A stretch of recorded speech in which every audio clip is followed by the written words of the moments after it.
우리 좌우 앞뒤 돌아보시고 인사하겠습니다. 참 반갑습니다. 사랑합니다. 축복합니다. 네.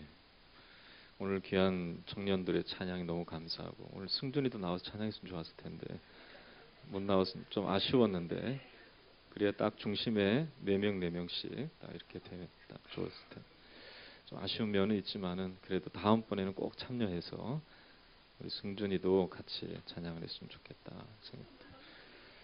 네, 우리 각 가정에 승준이가 이제 제가 얘기한 이유는 각 가정에 우리 식구들도 다 이렇게 은혜 가운데 좀 세워졌으면 좋겠다는 마음으로 그렇게 내가 꼭 집어서 얘기하기 미안해요. 근데 너무 사랑스럽고 잘생겼고 제가 볼 때는 그래요. 여러분들이 뭐 믿을지 안 믿을지 모르겠지만 네, 잘생겼어요. 네, 장가 잘 갈 거예요 아마.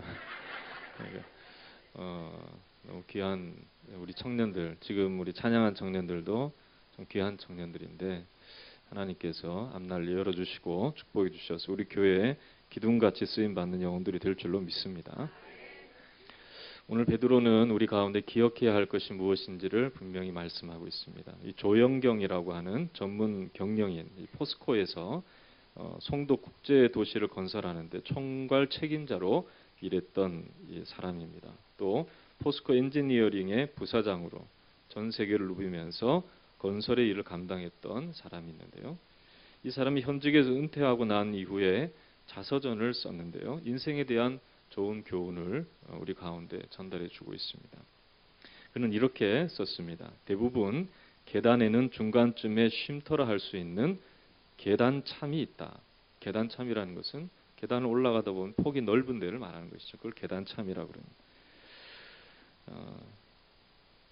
우리의 인생에 있어서도 그런 계단참이 필요하다. 살면서 한 발 한 발 내딛기조차 힘든 때는 잠시 쉬어 인생의 계단참에서 앞으로의 삶을 위해 지난 일들 중 기억해야 할 것을 되새겨야 한다. 그렇게 말했습니다. 지난 일들 중 기억해야 할 것을 되새겨서 그냥 향방 없이 가는 것이 아니라 꼭 기억하고 마음의 염두에 두고 살아가야 할 것이 있다는 것을 강조해서 말한 것이죠. 베드로도 진리 가운데 서 있는 그리스도인들에게 마치 이렇게 계단 참과 같이 잠깐 분주하고 힘들고 어려운 삶 속에서도 기억하고 살아가야 할 것이 무엇인지를 분명히 말씀하고 있습니다. 정말로 인생의 바른 목적을 향해 가고 있는가? 또한 자신의 말과 행동이 주님의 뜻에 맞는가 아닌가 하는 것을 생각해보고 기억해보는 시간을 가지라는 것이죠. 특별히 베드로는 자신의 육신의 장막을 벗고 주님께로 돌아갈 날이 머지 않았다라고 말하였습니다. 즉 인생의 마지막을 거의 다 갔다는 얘기죠. 그래서 그는 유언과도 같이 인생의 길을 막 출발하는 사람들이거나 혹은 인생의 여정 속에서 바쁘고 분주하게 살아가는 자들에게 길 안내자로서 나는 우리 이제 주님께서 내게 주신 말씀에 의하면 곧 내가 이제 주님께로 가게 되는데 인생에 있어서 이제 막 시작한 사람들이나 혹은 그 길을 걷고 있는 자들에게 이렇게 인생을 살아가야 되지 않겠느냐. 이것을 꼭 기억하고 살아가야 되지 않겠느냐라고 말씀하고 있는 것이죠. 베드로는 오늘 본문 속에서 마지막까지 성도들을 향해서 바랬던 것은 무엇이냐면은 이 그리스도인들이 진리 가운데서 흔들림 없이 신앙의 순례의 길을 잘 걸어가는 것을 말씀하고 있습니다. 12절과 15절에 있는 말씀에도 베드로는 이미 진리 가운데 서 있긴 하지만 어느 순간에서도 이 진리의 말씀이 생각나도록 일깨워 주는 것이 옳은 것으로 여기고 지속적으로 교훈하고 있는 것이죠. 베드로는 그리스도인들이 신앙적으로 단순히 알고 있는 것과 또 그 아는 것을 실천하는 것에 차이가 있기 때문에 아는 것이 아니라 그 아는 것을 삶 속에서 그대로 드러내고 살아갈 수 있도록 진리 가운데 일깨워주고 있는 것입니다. 꼭 내가 마음속에 기억하고 그 말씀대로 살아가야 할 것이 무엇인지를 마음속에 되뇌이면서 그것을 삶 속에 나타낼 수 있도록 그것이 삶을 인도할 수 있도록 내 마음에 꼭 기억될 것이 삶 속에서 나타날 수 있도록 그렇게 교훈해 주는 것이죠. 우리는 세상에서 눈뜨고 살아가며 바라보고 또 판단하고 무엇인가를 우리 마음속에 되뇌이면서 살아가지만은 정작 우리의 영적인 눈은 뜨여지지 않은 채 마치 장님처럼 살아가서는 안 된다는 것을 말씀하면서 우리의 영적인 눈이 활짝 열려서 우리가 기억하고 바라봐야 될 것을 분명히 바라보며 믿음의 삶을 살아가도록 인도하고 있는 것입니다. 우리는 참 진리 가운데 영적 눈이 활짝 열릴 수 있기를 주의 이름으로 축원합니다. 신순규라고 하는 월가의 유명한 시각장애인 애널리스트가 있습니다. 그는 하버드 대학을 졸업하고 20년 넘게 기업 가치를 분석하는 전문가로 살아가고 있습니다. 지금도 그렇게 살아가고 있습니다. 한인 중에서 월가에서 또 유명한 이 회사의 애널리스트로 일한다는 것 자체도 힘든 것이지만 그는 시각장애인입니다. 아무것도 볼 수 없는 시각장애인. 그는 자기의 저서인 눈 감으면 보이는 것들이라는 책에서 사람들은 너무 많은 것을 보아서 정작 보아야 할 것을 보지 못하고 산다는 말을 했습니다. 자신이 하는 일이 다름이 아니라 기업의 가치와 또 그 기업이 소망이 있는가 없는가를 분석하는 일을 하는데요. 홍수같이 쏟아지는 뉴스나 루머나 사람들의 주장과 권고에 흔들리지 않고 중심을 잡는, 그리하여서 그가 분석하는 것은 정말 치우치는 것이 아니라 정말 정확하게 기업을 분석할 수 있는 원동력은 정작 자신이 눈을 감고 있는 데 있었다라고 말했다는 것이죠.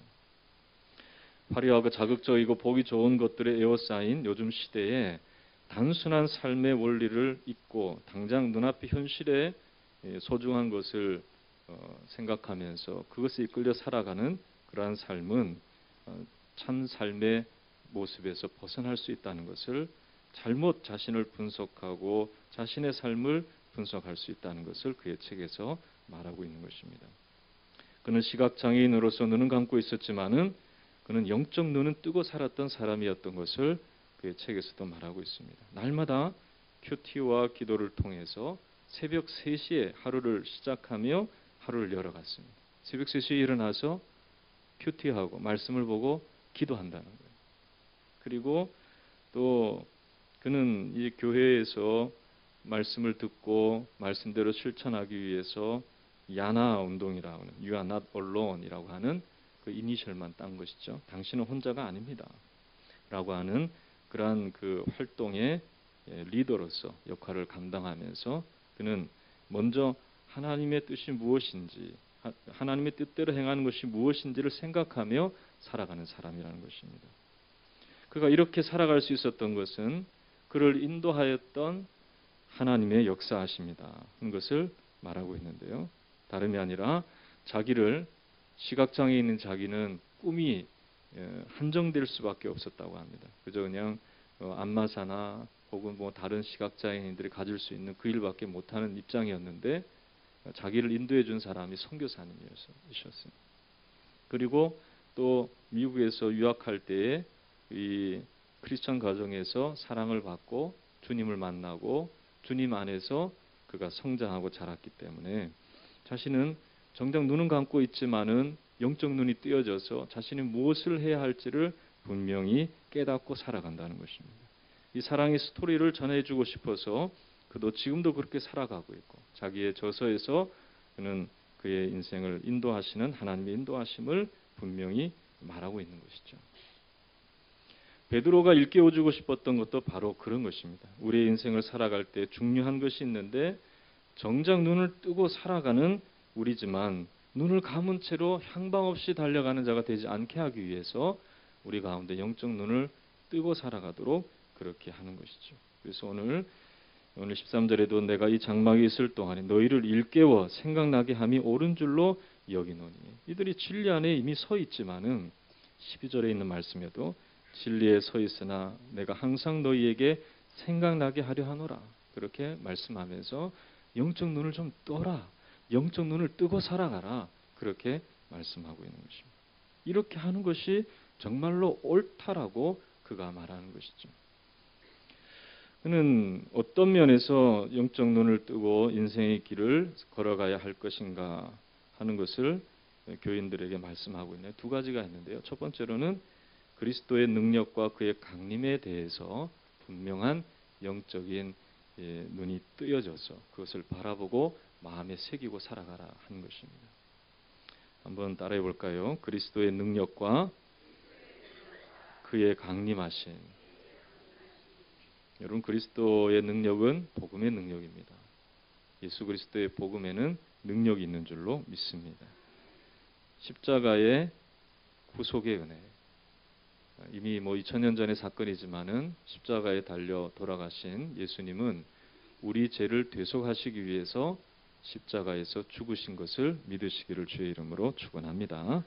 그럴 때 우리의 죄가 사해지는 것이죠. 이것도 능력이에요. 사실 우리의 마음에 죄악과 허물과 이런 것들 씻을 수가 없어요. 그러나 이것을 싹 맑게 씻겨주시고 우리를 새롭게 하시는 분은 예수 그리스도시라는 것이죠. 그리스도의 보혈의 능력이 우리와 함께 할 때 우리는 이 죄악 많은 세상에서 탕료와 같이 어둡게 살아가는 것이 아니라 죄 주시는 은혜 속에서 밝고 빛난 삶을 살아갈 수 있는 자가 될 줄로 믿습니다. 그렇습니다. 요한복음 3장 16절의 말씀과 같이 누구든지 저를 믿는 자는 멸망치 않고 영생을 얻게 하려 하심이라 한 대로 그렇게 보혈의 능력을 믿고 살아가는 자는 그 인생길이 멸망의 길이 아니라 영생의 길이 되는 것이죠. 누가 어느 권세자가 어느 힘 있는 자가 우리 가운데 영생을 줄 수 있겠습니까? 잠깐 기쁨과 삶의 편리함은 줄 수 있을지언정 영생을 주는 것은 복음의 능력밖에 없다는 것을 마음에 우리가 새겨야 하는 것이죠. 여러분, 우리는 지난 남북 정상이 만나서 손을 잡고 남북 통일의 기원을 서로 다짐하는 그런 역사적인 현장을 여러분들이 다 보았을 것입니다. 기뻤죠? 저는 눈물이 막 나려고 그러더라고요. 언제 남북 정상이 저렇게 만나서 그것도 북쪽에 가서 일방적으로 말을 듣는 것이 아니라 남쪽에 내려와서 같이 판문점에서 서로 이야기하면서 저렇게 할 수 있을까? 그래도 우리 문재인 대통령은 형님이고 그리고 우리 김정은 국방 저는 잘 위원장 동생같이 그렇게 보이더라고요. 그래서 같이 마음만 합치면은 잘 할 수 있지 않겠나. 정말 약속을 잘 지키는 그러한 이 두 정상이 될 때에 국제 정세가 어떻게 흘러가든지 이것은 우리 민족이 해결할 수 있는 은혜가 있지 않겠나 하는 생각을 해봤습니다.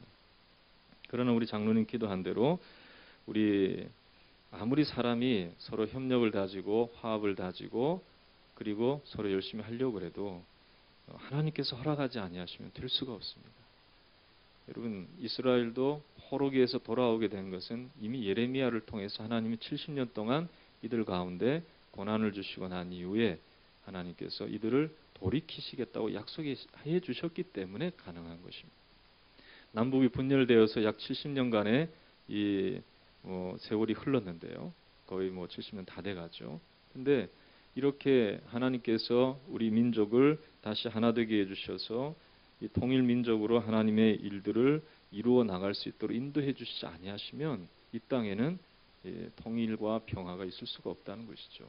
우리 주님이 허락해 주시는 하나님의 능력으로 우리 민족이 하나 되어 큰 이 세계의 열강 속에서 이 우리 민족이 감당해야 될 일을 이루어 나갈 수 있게 될 줄로 믿습니다. 이것은 하나님이 행하시는 일인 줄로 믿습니다. 이것이 복음의 능력이라는 것이고 또한 그리스도의 능력이라는 것이죠.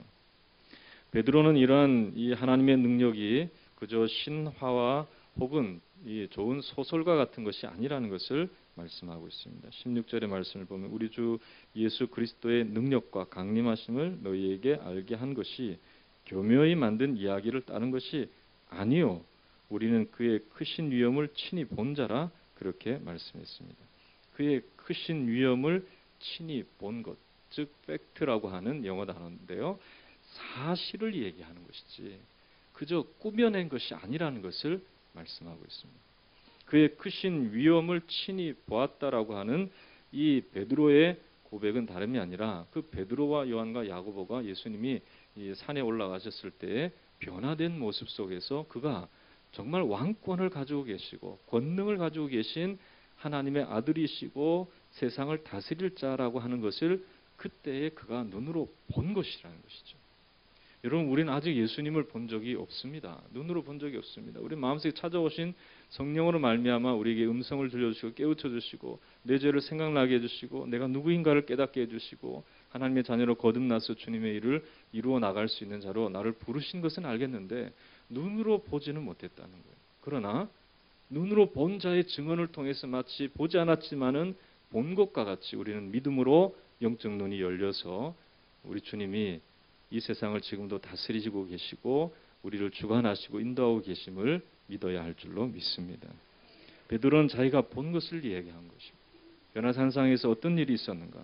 그는 이 17절과 18절에서 변화상에서 변화되신 주님에 대해서 이 초대교회 교인들의 마음속에 그리스도의 능력과 그의 강림하심에 대해서 기억나게 하도록 그렇게 말씀하고 있는 것이죠.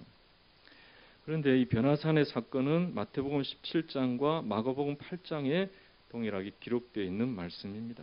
베드로와 야고보와 요한 예수님께서 변형되신 모습으로 그의 얼굴에서부터 해같이 빛나는 그런 놀라운 모습을 보았습니다. 그의 옷도 너무나 빛나서 눈이 부실 정도로 가려질 정도로 그렇게 빛나는 모습을 보았습니다. 그곳에는 예수님만 있었던 것이 아니라 모세와 엘리야가 함께 있는 것을 보고 그는 이 베드로는 초막셋을 짓고 우리가 여기서 함께 살았으면 좋겠다라고 말할 정도로 주님의 영광에 빛나는 모습을 본 것이죠. 그때 하늘로부터 소리가 있어서 어떤 음성이 들렸느냐면 이는 내 사랑하는 아들이니 너희는 그의 말을 들으라라고 하는 하나님의 음성을 들었습니다. 그는 내 사랑하는 아들이니 너희는 그의 말을 들으라 하시는 주님의 그 음성을 통해서 이 베드로와 요한과 야고보는 예수님이야말로 모세나 엘리야보다 더욱더 위대하신 하나님께서 세우신 하나님의 아들이시고 하나님의 귀한 왕권을 갖고 계신 분이시라는 것을 분명히 알게 된 것이죠. 모세는 시대적으로 한번 하나님께서 쓰신 자이죠. 그래서 유대인들은 모세를 지도자 중에 지도자로 생각합니다. 엘리야는 불의 선지자라는 것을 분명히 알고 있습니다. 그는 사람이 이룰 수 없는 능력을 행해서 그의 제자인 엘리사도 정말 영적 눈이 열리고 도단에 있을 때 아람의 군대들이 한순간에 눈이 멀어서 그를 죽이려 왔던 군인들이 다 그냥 사람의 손에 이끌려서 돌아갈 정도로 그렇게 능력 있는 선지자였던 것이죠. 그와 그의 제자가 이렇게 귀하게 쓰임 받았을 때 선지자의 대표는 엘리야라는 것이죠. 엘리야.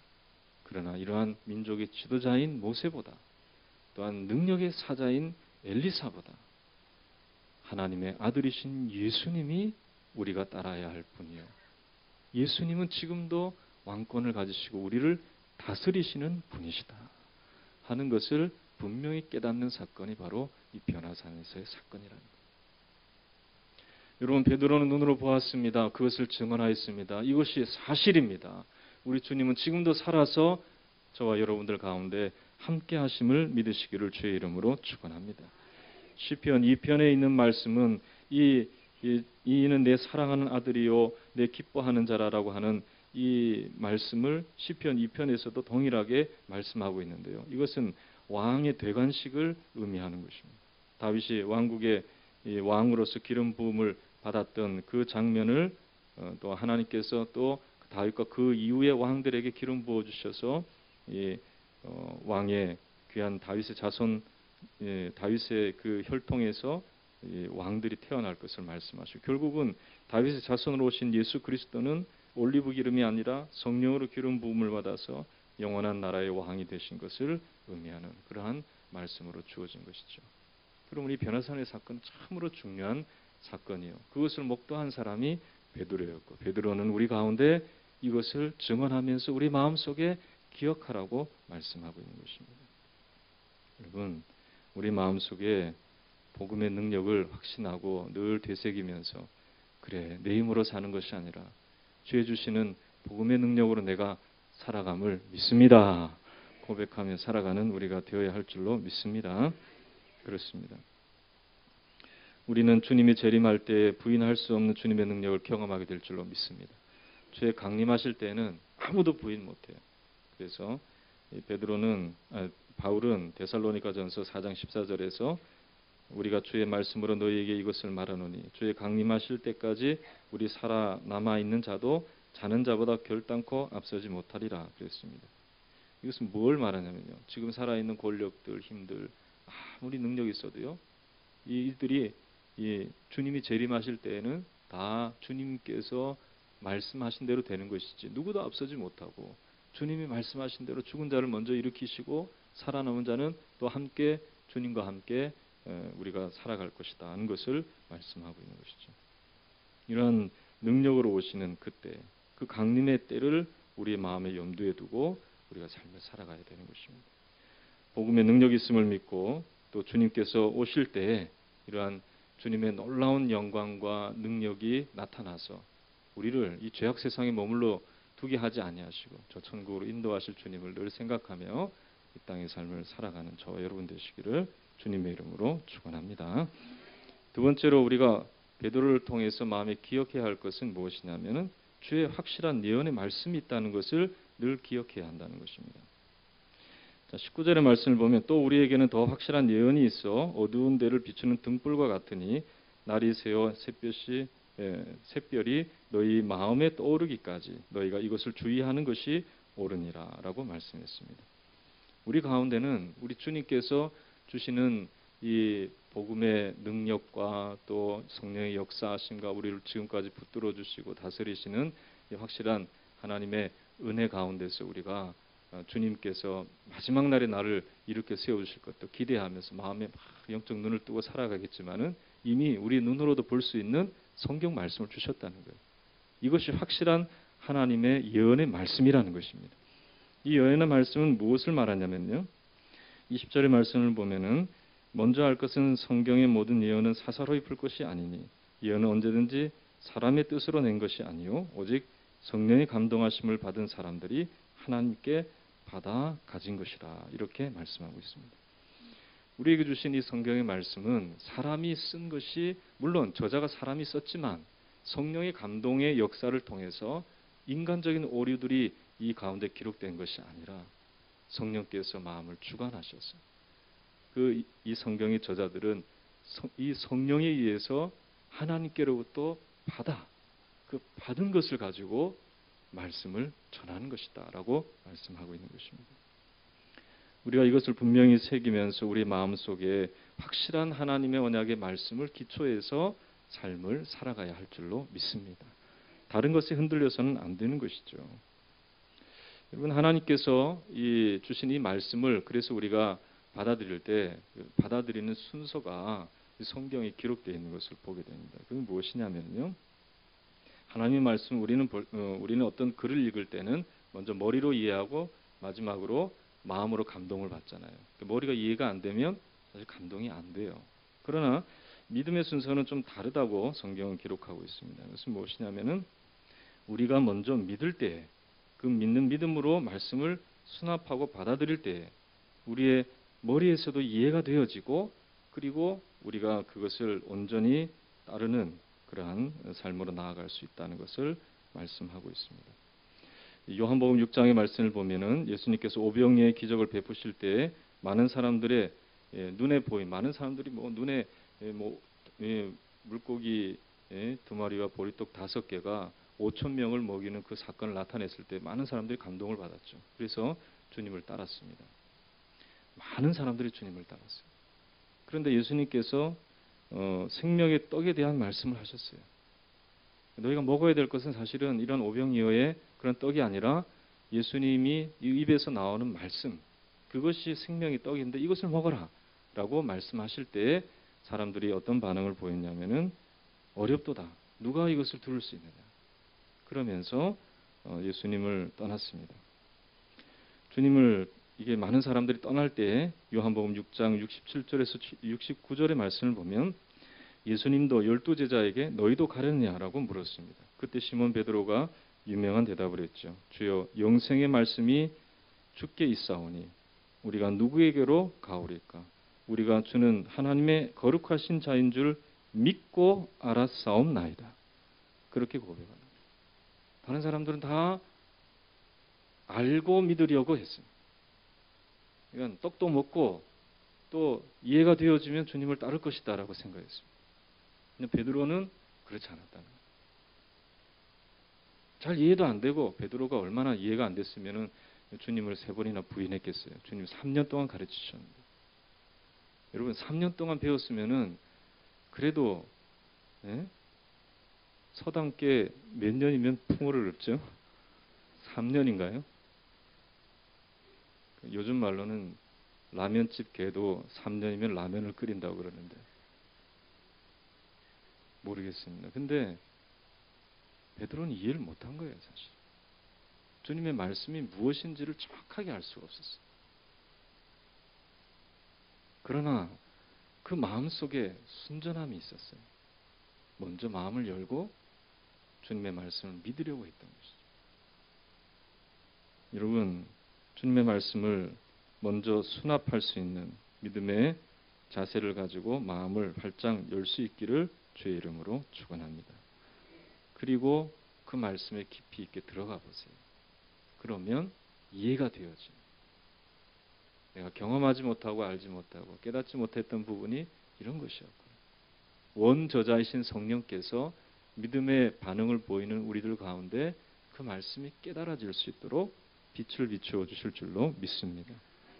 19절 말씀에 또 우리에게는 더 확실한 예언이 있어 어두운 데 비추는 등불과 같다 그랬습니다. 날이 새어 샛별이 너희 마음에 떠오르기까지 너희가 이것에 주의하는 것이 옳으니라 그랬습니다.